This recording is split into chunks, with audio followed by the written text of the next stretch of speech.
Remember, like God said, he'll never leave us nor forsake us. Right? So he hasn't left us, but we miscategorize that absence as like, oh, I'm walking away from my faith. Now you might be walking away from your faith, but one of the key indicators is that like you still care.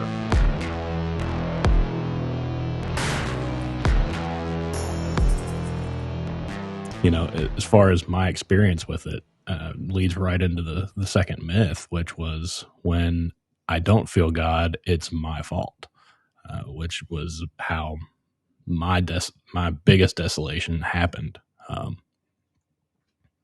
We don't get that all the time, that God is actually trying to grow us, like because we don't talk about that, and that is not the bill of goods that a lot of us were sold when we came to Jesus. It was, he's going to fix your problems, he's going to solve it, Jesus is the answer to all your issues.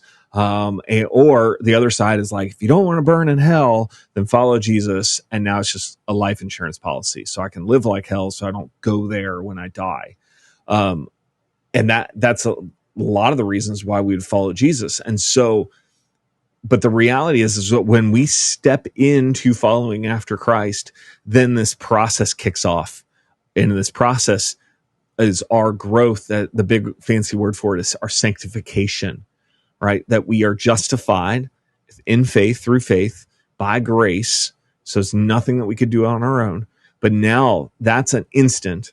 And now we're being sanctified, and that takes a lifetime and even beyond that. So the sanctification process takes time. And oftentimes, like, we don't really track that as a church. Like I have like an attendance roll that I'll take of how many people show up on a Sunday, how many people are involved in a life group, how many kids are there, how many baptisms maybe we had. But I don't have like how many people are going through sanctification process. Well, because the answer for that is everybody's at a different level, but if they're all following Jesus, like we're all in that at some point. Yeah, it sounds like you need to update your metrics. Right. Yeah. No, I don't know. I don't even know where to begin to quantify that, but we just don't talk about it because it's not, there's no good program around it because it's a process. And so what you need to understand, and I've said it before, I think even on this podcast, is God is more like a hunter of olden days, where he doesn't waste any part of the hunt. And so in your misery, in your dark days, he's not wasting any of that. He's going to use it all. He didn't cause it. And we'll get into that as we talk about myth too, but like, he will use it. Yes, he will.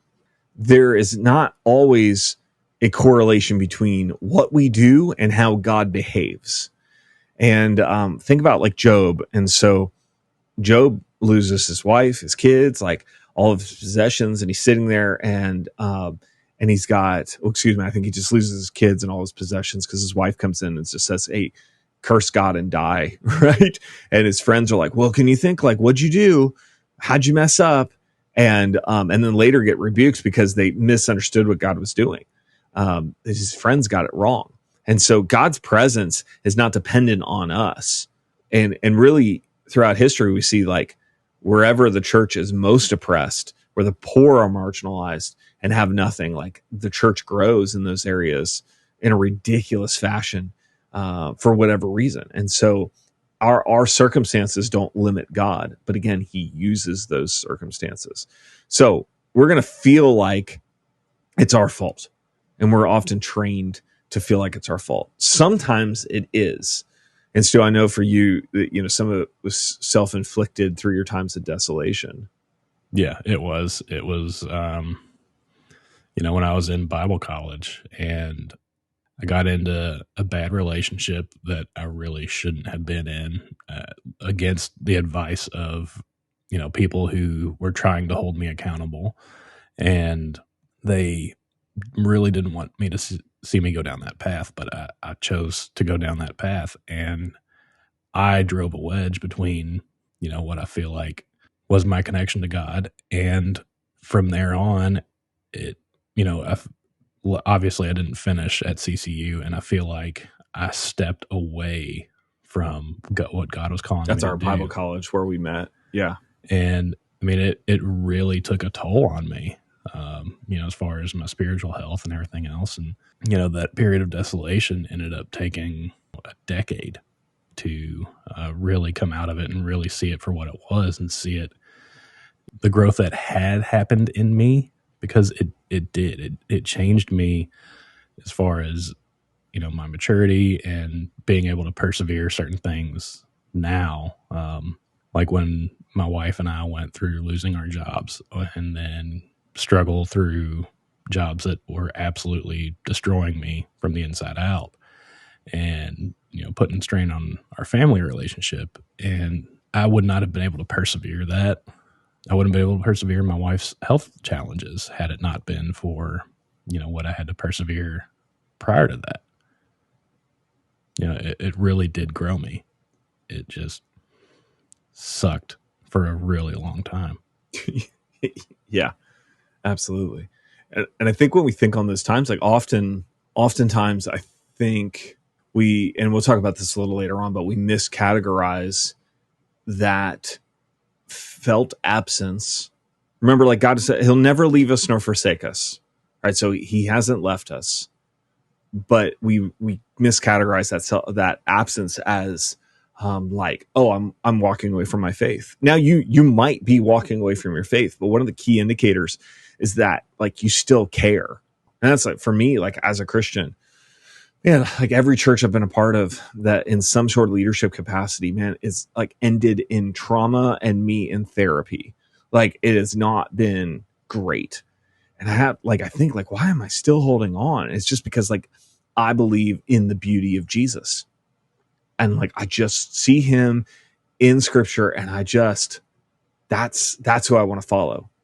And so there are some self-inflicted times. And honestly, Steve, we really should talk like vocation and calling sometime, because I think like, and how Absolutely. God's will plays. Yeah. And how God's will plays into that.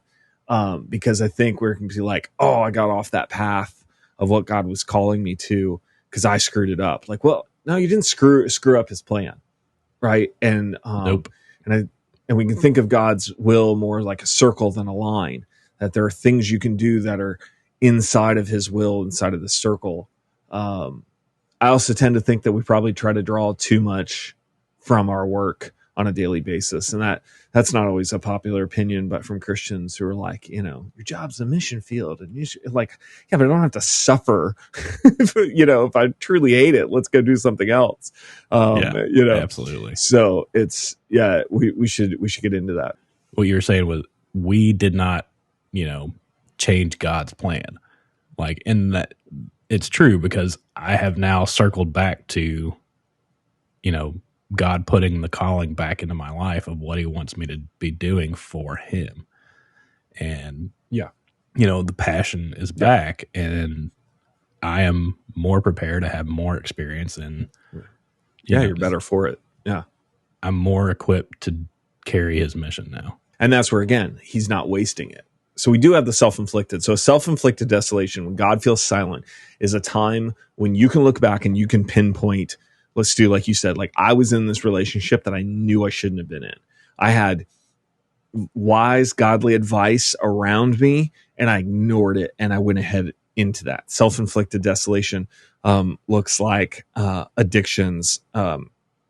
Yes, are standard addictions. We think of drug abuse, alcohol abuse, things like that, but also into pornography, greed, a shopping addiction, retail, consumerism, those kind of things, where things retail that therapy.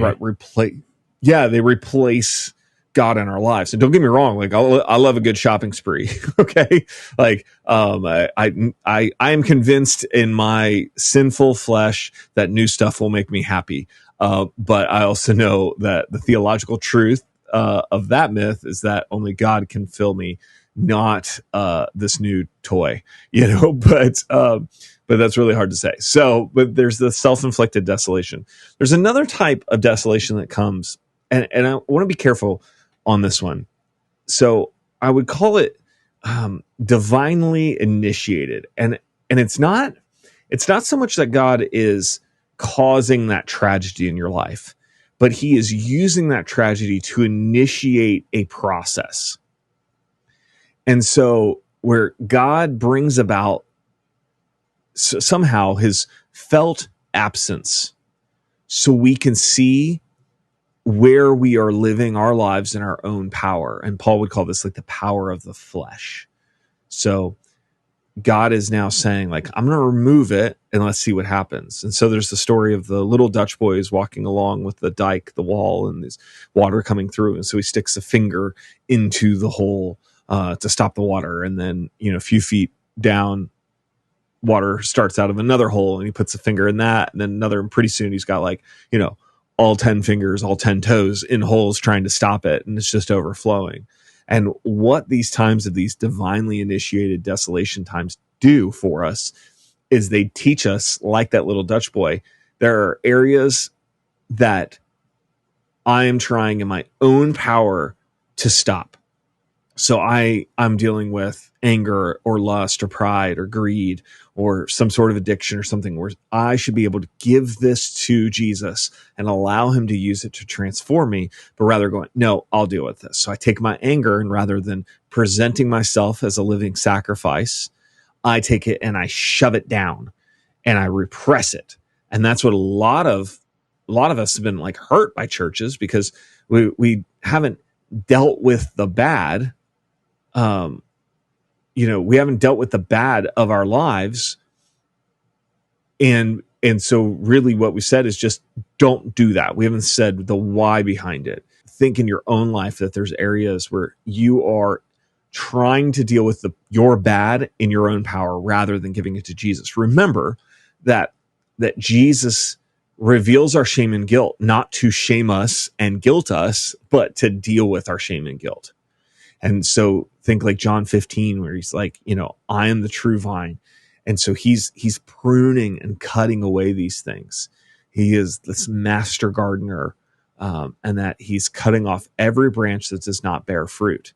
And often we think like every branch, like that means me. If I don't go make disciples, that means me. He's going to cut me off. Like, no, like what's the fruit in your life? The fruit of the Spirit, one fruit, not plural, like love, joy, peace, patience, kindness, goodness, gentleness, self-control. I'm missing one.